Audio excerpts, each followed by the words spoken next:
Réellement, si le cœur d'une personne est droit, elle aime entendre parler de donner. Ceux qui n'aiment pas entendre parler de donner sont ceux qui ne veulent pas donner. Restez avec nous dans Jouissez de votre vie.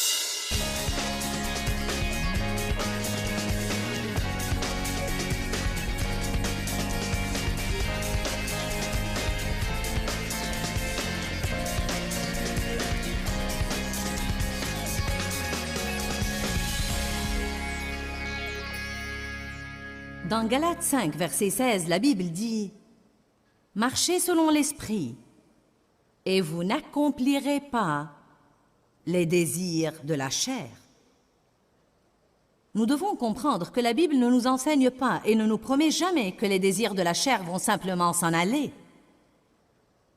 En fait, si vous continuez à lire dans Galates 5, il est dit que la chair fait la guerre à l'esprit et l'esprit fait la guerre à la chair. Et ils sont continuellement antagonistes l'un à l'autre. Avez-vous jamais senti que vous étiez au milieu d'une guerre tout le temps? Vous êtes-vous jamais senti comme Jekyll et Hyde, comme si une partie de vous voulait faire une chose et une autre voulait faire autre chose?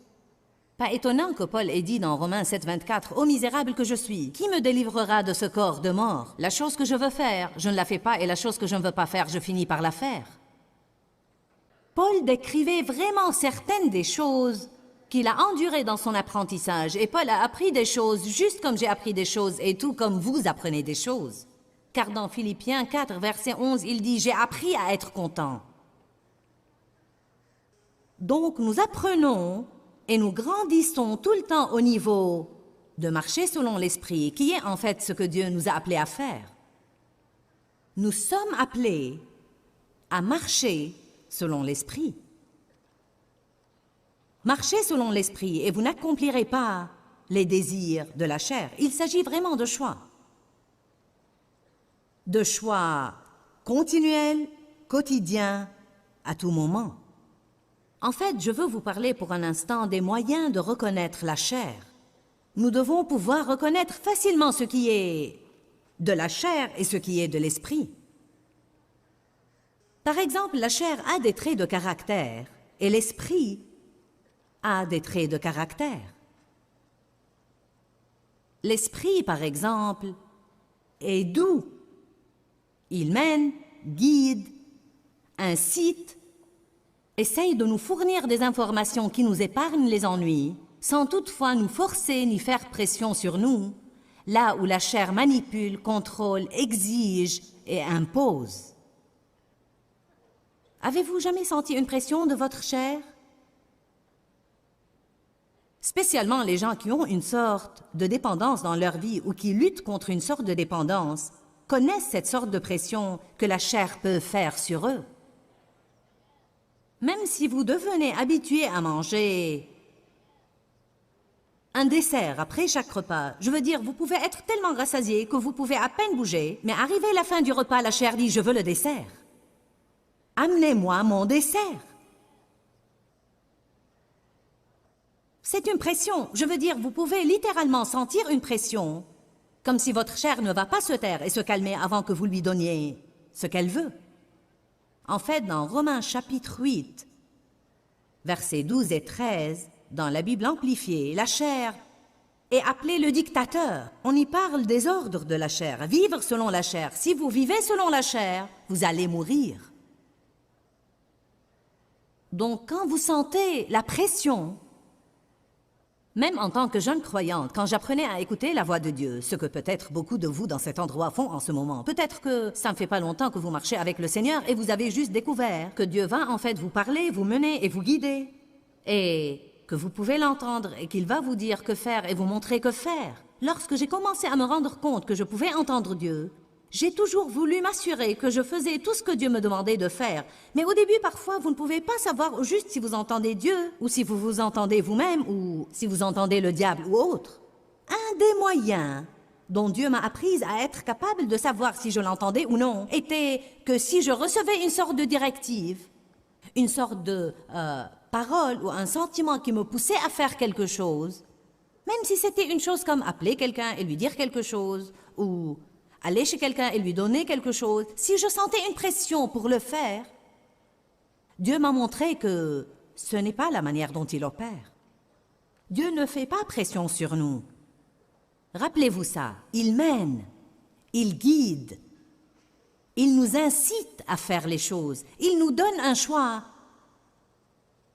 Parce qu'il ne veut pas nous manipuler. Dieu ne veut pas nous manipuler. Il veut nous montrer que faire et puis il veut que nous choisissions de faire ce qui est juste volontiers parce que nous l'aimons. Donc quand vous sentez beaucoup de pression, ça indique que c'est de la chair. La Bible, par exemple, dit que l'Esprit de Dieu est humble, gentil, doux et modeste. Mais la chair est sévère, dure, brutale et insistante. L'Esprit dit la vérité. La chair n'est que tromperie et mensonge et s'en sortir de choses et faire des choses que personne ne voit. Nous devons apprendre que quand nous devons nous cacher pour faire une chose, allez maintenant, quand nous devons nous cacher pour faire une chose, c'est une bonne indication que ce n'est pas de Dieu.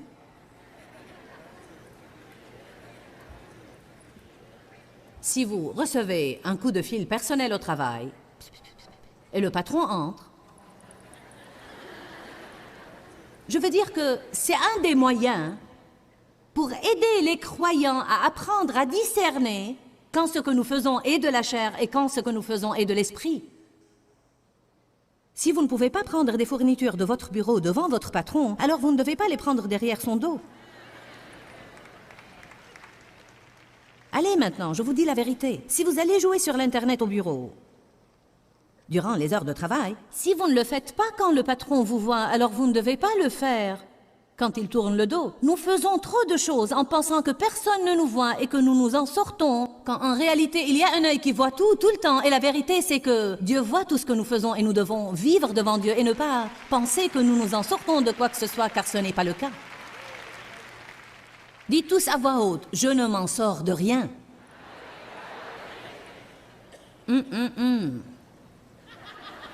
C'est peut-être mieux que je n'ai pensé. Peut-être qu'il vaudrait mieux camper là pour un instant et réfléchir à ça. La chair est si trompeuse. L'esprit, par exemple, nous mène à nous soumettre à l'autorité, mais la chair est rebelle. Je vais faire à ma manière. L'esprit est fidèle et engagé, longanime et patient. C'est comme ça qu'est l'esprit. La chair est impatiente, non engagée, infidèle, renonce facilement. Chaque fois que vous entendez « je vais juste renoncer »,« je vais juste renoncer », c'est vraiment trop, je vais renoncer. Ce n'est pas l'esprit de Dieu qui vous parle, c'est la chair, c'est le diable qui vous parle à travers votre chair. Si nous voulons faire ce que Dieu veut, nous allons dire « je ne vais jamais renoncer ». Je vais faire ce que je suis censé faire jusqu'au jour où Jésus reviendra me prendre. Je ne vais pas renoncer, je ne vais pas laisser tomber, je ne vais pas rechuter, je ne vais pas abandonner. Je peux faire tout ce que je dois faire, car Dieu ne permettra pas que je sois tenté au-delà de mes forces. Mais avec chaque tentation, il préparera aussi le moyen d'en sortir. Amen.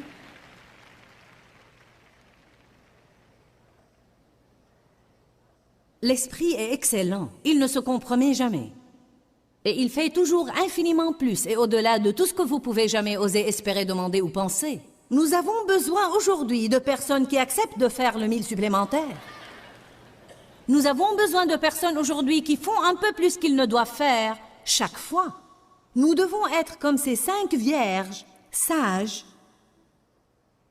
qui avaient un peu d'huile supplémentaire. Je n'aime pas les chrétiens qui ont juste assez pour se débrouiller, car dans ce cas, ils sont toujours ceux qui, quand il y a des ennuis, doivent recourir à quelqu'un d'autre qui a de l'huile supplémentaire pour répondre à leurs besoins. La chair se compromet, elle est médiocre dans la meilleure des hypothèses et ne fait jamais une chose qu'elle n'est pas obligée de faire. Paresseuse, la chair est paresseuse. L'esprit est généreux. Si vous vous êtes énervé à propos de l'offrande, ce n'est pas Dieu qui vous a énervé. Je veux dire, sérieusement, si vous vous êtes offensé ou irrité parce que j'ai parlé ce soir pendant 5 ou 10 minutes ou n'importe au sujet de données, il y a des gens qui nous écrivent que nous parlons trop longtemps au sujet de données. Vous ne l'auriez pas pensé si vous aviez mes factures. Hein? Oui, allez, montez ici et mettez-vous à ma place et voyez ce que vous auriez fait. C'est étonnant comme les gens ont des opinions sur des choses dont ils ne savent rien. C'est vraiment un bon exemple. Réellement, si le cœur d'une personne est droit, elle aime entendre parler de donner. Ceux qui n'aiment pas entendre parler de donner sont ceux qui ne veulent pas donner. Bon sermon, Joyce, merci.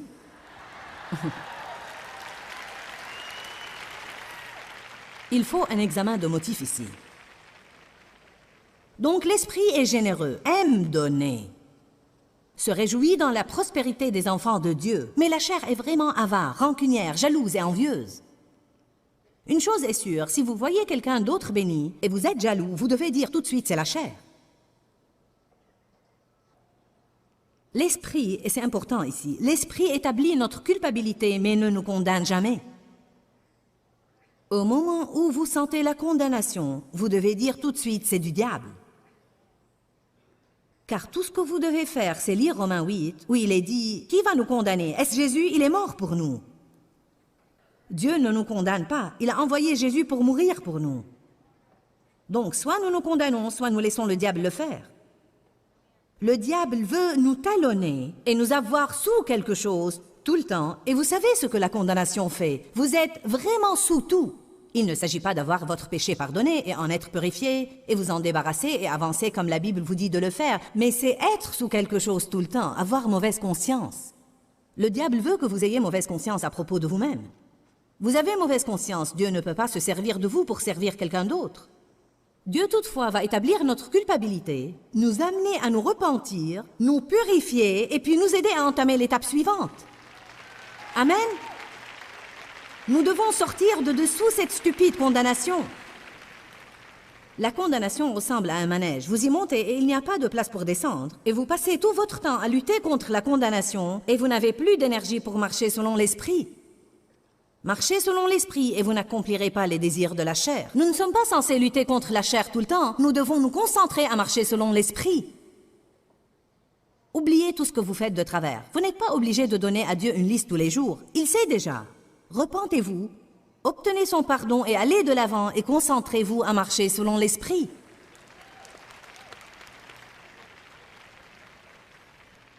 L'esprit est saint et vertueux, la chair est impie et méchante.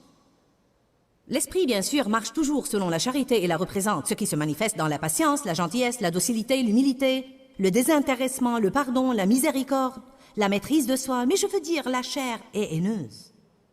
Elle est tout, elle est amère, rancunière, susceptible, donc vraiment pas besoin d'un savant nucléaire.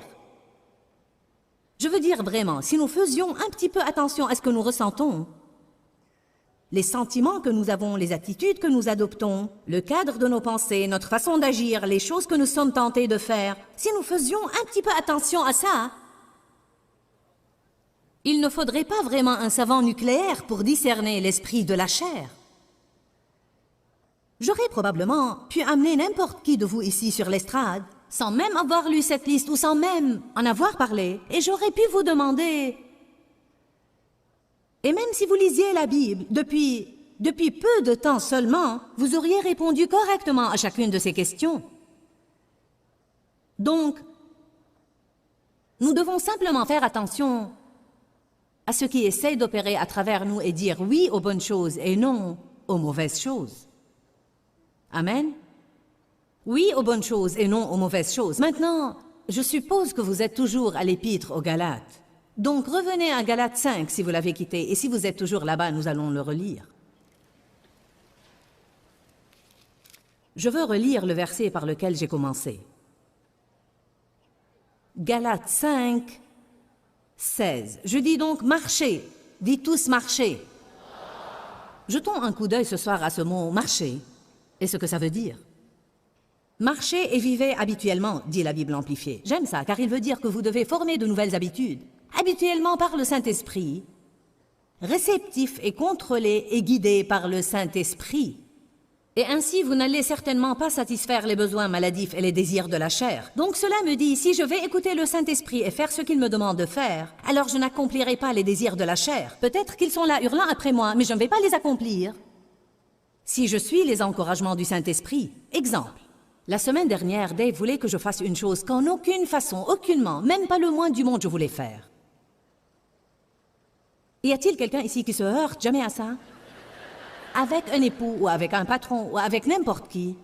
Je veux dire, il n'y avait même pas une toute petite chose en moi qui voulait le faire. Amen. Et de plus, il m'a dit qu'il pensait que Dieu voulait que je le fasse. Donc ça a plutôt doublé la pression. Maintenant, ce n'est plus seulement Dave qui veut que je le fasse, mais Dieu aussi. Je lui ai dit, eh bien, je ne suis pas sûre que Dieu veut que je le fasse. Il m'a dit, eh bien, je crois que Dieu veut que tu le fasses. Il a ajouté, va prier à ce sujet. Eh bien, je ne voulais même pas prier à ce sujet, parce que je ne voulais même pas que Dieu me dise qu'il voulait que je le fasse. Y a-t-il quelqu'un dans la maison ce soir? Vous ne voulez même pas prier, car vous avez peur que cette personne ait raison, et vous ne voudriez pas l'écouter si c'est le cas. Maintenant, voyez, il n'y avait pas une seule chose en moi qui voulait aller faire ça, mais pourtant, je connais assez la parole pour savoir, tout d'abord, que la Bible me dit de me soumettre à l'autorité de mon mari et de le faire avec une bonne attitude. Donc ça voulait dire que non seulement je devais faire ce qu'il m'avait demandé de faire, eh oui, non seulement je devais faire ce qu'il m'avait demandé de faire, mais je devais le faire avec une bonne attitude. Donc je devais le faire et je ne pouvais pas faire la moue toute la journée. Allez maintenant, je parle à quelqu'un. Non seulement je ne pouvais pas faire la moue extérieurement, je ne pouvais même pas murmurer intérieurement. Oh, et c'est vraiment la partie qui fait mal. Et vous savez, nous arrivons à ce stade graduellement. Il y avait une époque dans ma vie où j'aurais dit « je ne vais pas le faire », point. Et ce serait fini, je ne serais pas allée. Alors ça m'a pris un moment pour apprendre ça. Puis dans un autre stade de ma vie, j'ai grandi au point où je disais « oui chérie ». Oui, chérie, je sais que je dois me soumettre. Donc je l'aurais fait, mais j'aurais eu une mauvaise attitude. Puis je me suis élevée et je suis arrivée au point où je pouvais le faire avec une bonne attitude extérieurement, mais en murmurant dans mon cœur. Est-ce que quelqu'un a besoin d'entendre ce que je dis ce soir? Alors, dites tous, nous grandissons. C'est tout ce dont il s'agit. Il ne s'agit pas de quelqu'un ici ce soir ou de quelqu'un qui nous regarde à la télé. Vous n'êtes pas obligé d'être arrivé. En fait, il n'y a personne ici qui est arrivé ou qui arrivera jamais avant que Jésus revienne et nous prenne. Mais le point essentiel, c'est que nous devons continuer à avancer et nous sommes responsables de tout ce que nous savons. Et il s'agit de choix. Je pourrais avoir un parent riche qui me paye mes cours à la faculté. Ça ne veut pas dire que je vais recevoir mon diplôme. Jésus a payé nos cours. Il a payé très cher pour que nous ayons une vie exceptionnelle, une vie ointe, une vie prospère, une vie réussie, une vie remplie de vertu, de paix et de joie. Par le Saint-Esprit, Dieu peut se servir de nous pour faire des choses grandioses. Jésus a payé, il a versé son sang et il nous a ouvert la voie. Mais nous devons faire les bons choix. J'ai dû faire le choix de ne pas faire ce dont j'avais envie, mais de marcher selon l'Esprit, car je savais ce que j'étais censé faire. Maintenant, vous savez quoi? Ma chair s'est sentie au bord des larmes toute la journée. Allez maintenant, vous savez comment est notre chair. Si notre chair ne fait pas à son idée, c'est juste comme... Ne prétendez pas que vous ignorez de quoi je parle, car vous le savez. C'est comme...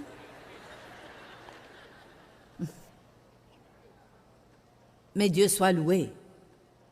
Je ne suis pas jugée par ce que je ressens, je suis jugée par ce que je fais.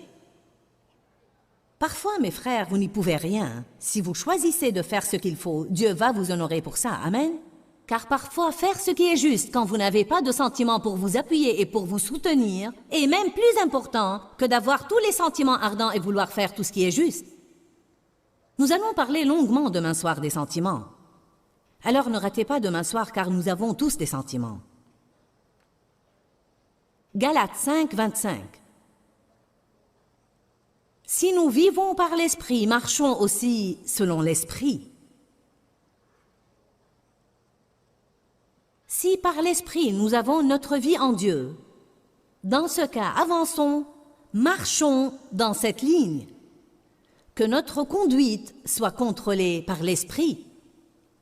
Quelle est cette affaire de marcher? Vous savez, la Bible parle de toutes sortes de choses concernant la marche. Elle dit « marcher par la foi »,« marcher dans la charité »,« marcher dans la lumière ». Éphésiens 5,15 dit « conduisez-vous avec circonspection ». Nous allons voir cette écriture dans un instant. Marchez comme il a marché. Marchez avec Dieu. Marchez d'une manière digne de votre vocation. Marchez dans le respect et la crainte révérentielle de Dieu. Marchez et ordonnez votre vie d'après ce que vous avez appris. Que veut-il dire par marcher? Ce sont des pas. Une marche, c'est des pas. Combien de vous ont un but dans la vie? Nous avons des buts. Nous avons tous des buts. Supposons que mon but est d'atteindre ce haut-parleur. Maintenant, je ne vais pas y arriver seulement par les souhaits. Avez-vous idée combien de chrétiens souhaitent qu'il soit ceci et cela et autre chose? Si seulement j'avais un grand ministère. Si seulement ma maison était propre. Si seulement je perdais du poids. Si seulement j'avais des muscles comme ça. Je vous dis la vérité. Si seulement, je dis tout le temps, nous avons beaucoup de bréchés, mais quand allons-nous avoir des colonnes vertébrales et faire ce que nous devons faire? Vous n'allez rien avoir par les souhaits, sauf la désillusion. Donc, je ne vais pas y arriver par les souhaits et je ne vais pas interpréter ce que j'ai dit. Vous savez exactement comment je vais y arriver.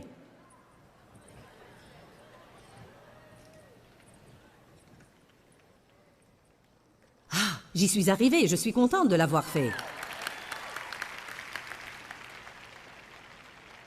Chaque pas que j'ai fait était un choix, le savez-vous? Mes jambes n'ont pas bougé d'elles-mêmes. J'ai dû faire un choix pour faire ce qui est juste. Il y a des gens ici ce soir, et il y a beaucoup de gens qui nous regardent à la télé, beaucoup qui nous regardent à la télé, qui ont un désordre dans leur vie qu'ils pourraient arranger et certaines choses qu'ils pourraient renverser assez vite s'ils commençaient simplement à faire les bons choix. Ce n'est même pas que vous ne savez pas que faire, vous continuez à espérer que Dieu va vous donner une autre option et je vous le dis, il ne va pas le faire. Vous pouvez tourner autour de la même stupide montagne pendant 1000 ans et Dieu va toujours vous dire la même chose qu'il vous a dit la première fois que vous avez tourné.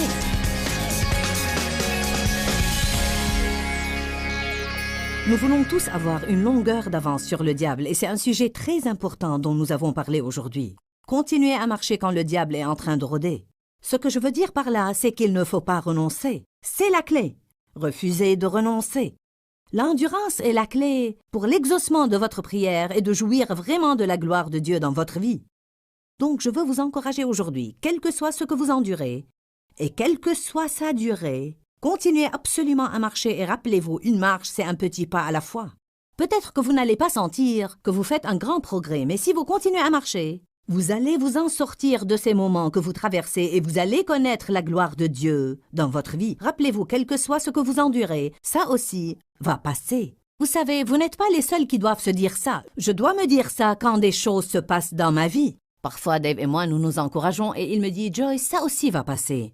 Je crois que la parole de Dieu va sans aucun doute changer votre vie. Jésus a dit « Si vous demeurez dans ma parole, vous êtes vraiment mes disciples, vous connaîtrez la vérité et la vérité vous affranchira. » Que Dieu vous bénisse. À très bientôt. Dis-leur que je les aime. Dans ce livret, Joyce Meyer donne une révélation de l'amour de Dieu pour nous. Pour obtenir ce livret gratuitement, écrivez-nous à Joyce Meyer, boîte postale 40095-6300, Larnaca, Chypre. Ou bien visitez notre site web www.joycemeyer.org/fr.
tôi xa quê